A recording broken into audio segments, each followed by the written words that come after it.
few moments later.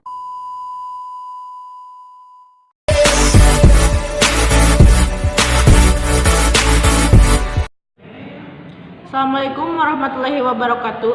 Wilujeng sonten kanggo pamiarsa sadayana, simkuring dina waktos ieu bade ngadugikeun sawatara warta anu kantos kajantenan dina samegon kapengker ieu nyaeta kajadian penyakit DBD.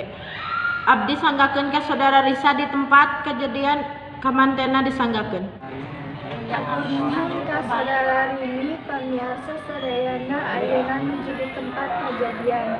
Abdi bade naros ka Assalamualaikum warahmatullahi wabarakatuh. Waalaikumsalam. Punten teh tiasa nyuhunkeun waktuna sakedap mangga bade naon teh?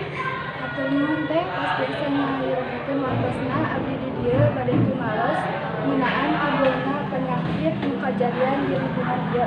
Oh, nuhun teh mangga. Naon penyakit anu timbul di lingkungan ieu? Penyakit DBD.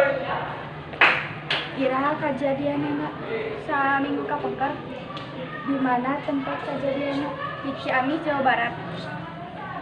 Penyakit DBD bisa kejadian di lingkungan eta kusabab kurangna kebersihan.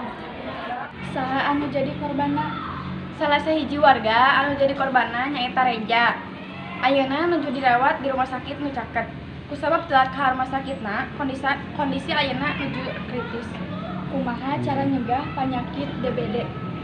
Ngiringan kegiatan suntik, vaksin, teras, jaga lingkungan, kegiatan suntik vaksin, teras lingkunganna kedah bersih.